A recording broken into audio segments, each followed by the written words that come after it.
I hope that the footage is not going to be too shaky. You guys are sitting on the bed. Sorry, but that's just the location for today. Today you're going to learn a little bit more about the art business that I kind of have.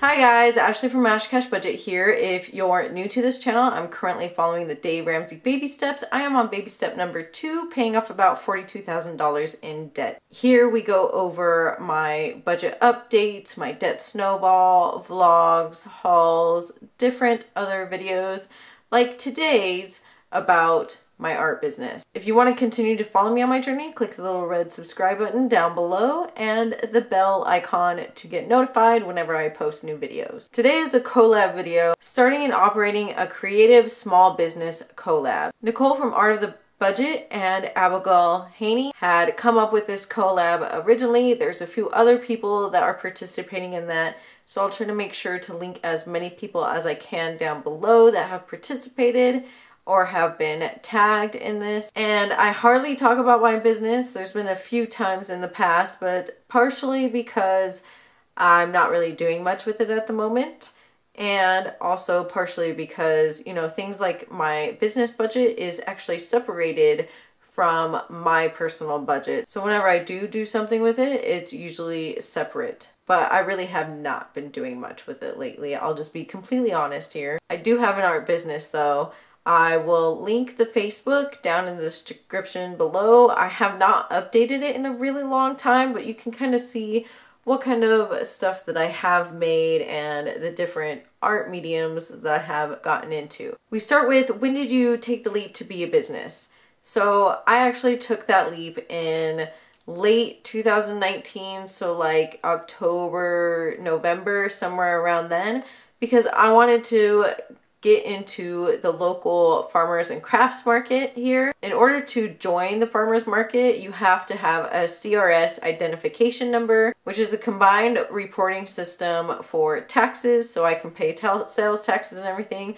I am not an LLC, I'm just a sole proprietorship. I think I said that right. But I do have to pay like sales taxes. I did register my CRS identification number under my business name, which I called AJ Burns Art. That's kind of when I really made things official. Then they ask, was it a gradual process or did you know that you wanted to do it from the start? I would say it was definitely gradual. Of course, when I was a kid, I've always had idea of selling my crafts. I was always into crafts as a kid, so I did think of like, oh, selling my keychains or doing things like that, like those little bead keychains you make. You know, I've had those ideas kind of in my head, but it was definitely a gradual process. I wouldn't say that I knew I wanted to make a business. And then I kind of moved into, some of the online stuff, and then I started doing a few commissions.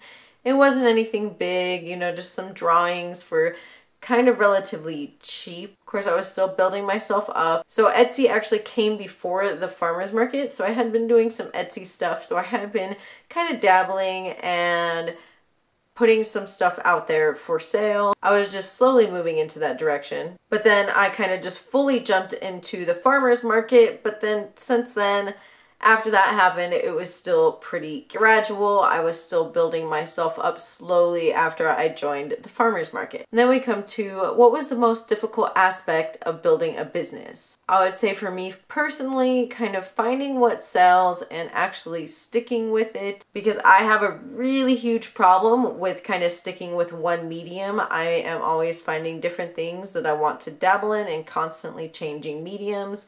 And that's just kind of my artistic process. I'm just constantly switching things around. I'm just interested in so many things. I have found things that do sell pretty well, but they don't sell necessarily very fast, or they sell for kind of cheap. And so trying to find that balance and find what sells, but also what keeps me interested, because I tend to get a little bit bored sometimes when I want to say, like, I see resin and I want to make resin stuff, but then I want to do some acrylic painting, but then I want to do this, and then I want to do hand stamping stuff. That was my most recent ones. That was what I saved the pennies for, though I haven't been doing anything. So the pennies that I've been saving in the penny jar, they've just kind of been sitting there. I did use some of them for like a work project, but outside of that, like all the other pennies have just been sitting there. I have not been working on the hand stamping stuff because you can hand stamp pennies. But anyways, I would also say that time is a huge factor in building my business because I don't have much time with work because I absolutely love my work. I'm not just looking to work for myself because I like what I do at work as well, which is kind of an art medium as well because it is concerts and theater stuff. So I'm just really interested in that and I love what I do. So that is pretty much a priority to me, and this business is just kind of on the side when I have time to do it. So I don't have much time with work. I'm also trying to do side hustles to pay off my debt.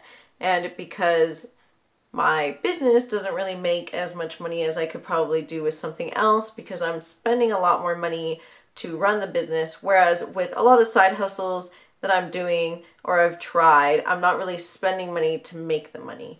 And with my business, it's still in that stage where I'm spending a good amount of money trying to figure things out and I don't have much of a profit. Nothing that I am paying myself. Anything that I do make, it kind of just goes right back into the business. So time was a huge constraint, which is also why I haven't really been doing it much lately because I've been focused on getting out of debt. I feel like maybe once I'm out of debt, maybe I'll put some more time into those things because it's more, the business is more that I enjoy making things, but I can't keep everything that I make, so I should sell some of that stuff. Otherwise, I'm just going to throw it all away. And who wants to throw away all of their art? Time constrictions is definitely one of the biggest problems with building my business. And then we have a really great question. What was the best moment of owning / running your business? I would say a really good memory for me personally was when somebody got a piece of my art from Etsy and it went all the way to Ireland. I've had a couple of pieces go up to Canada, but I think the farthest place that I had it go was Ireland, which was really awesome. It was actually one of my favorite pieces. It was a really miniature painting. It was of the house from the Pixar movie Up. So it was, I painted that in a small little pendant for a necklace. And it was one of my favorite pieces. I loved it. I love the miniature paintings. But somebody in Ireland bought it, and to think that a piece of my art was good enough to travel to a totally different place in the world for somebody else to enjoy, that was awesome. I think that was one of my best memories so far with my business. I mean, I've had a lot of fun times and a lot of great moments, so I'm not discounting a lot of the other stuff, but that was just kind of mind-blowing to me at the time. For this question, we're gonna get a little bit real here. It's what difficulty do you, as a creative business owner in particular, run into? So I'm gonna really get kind of down and personal here. I would say having depression and anxiety is a real big problem that I run into as a creative business owner. And I'm sure for many business owners, if you have depression, anxiety, it plays a huge role for any business owner. I would say creatively, for me, creatively is because when I am depressed, I don't produce as much. And so there can be really long spells where, and it's fine. I mean, I'm having a happy life, but if I'm just depressed, as in depression, you sometimes just don't want to create. You don't want to pull your stuff out. You don't want to do that. You just don't want to deal with it. You kind of put creating to the side. I don't know how many of you are artists out there and kind of experience this. And then of course anxiety makes it a little hard to kind of put myself out there.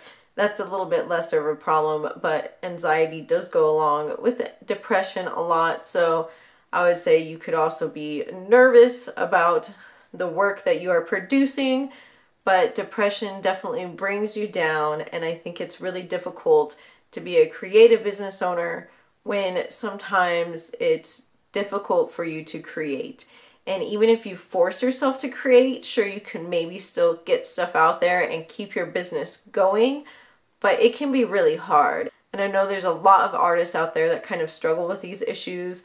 So I thought about how I wanted to put this in this video because it is a little bit more personal, and I don't want you guys to think there's anything wrong, because there isn't. It's just that's the way it is sometimes. And so, you know, if you ever have that feeling, just know that I definitely feel you on that. That's just how things go sometimes.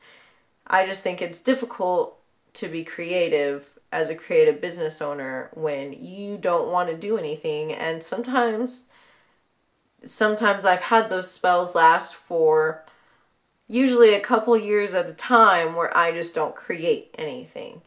And then I will have a spurt where I'm creating like crazy for a year or two. And so it's just kind of up and down. I gotta find a good median for that, like a middle ground to maybe try to keep going even if I'm a bit down. But it's not always that easy. I do like that I have a business. I have to try to keep on top of making sure I pay my sales tax, even though I haven't been selling anything, but I don't want to get hit with late fees. And I have not been spending any money really while I have not been doing anything. There's been a couple of things, a couple of very small things, but I have a little bit of money saved in the business account so that when I start it up again, I have a little bit of something in case I need to pick up some extra stuff. I really need to go through all of my studio stuff and kind of figure out what mediums I do want to keep. That's definitely something that needs to be done, is kind of going through and tossing some stuff out or selling some things. But that's for a different day. I'm really thankful for Nicole and Abigail for having me. This was actually a really great collab, and I'm so glad to be part of it. I think they were fantastic questions, and all of the people that have been doing this collab are amazing. I love all of their videos. I think it's really great and important to get insight from other creative business owners. I think it's really important to kind of know what they're going through or what difficulties they had starting up, you know, and also what their best moments are, because it's great to see what makes each person happy for the milestones in their businesses. And it's definitely sometimes a difficult trade to be in, but it can be very rewarding. I'll of course put the links up above to subscribe and another video that YouTube will suggest for you guys, and I'll talk to you guys next time. Bye. Sorry for all the shaking.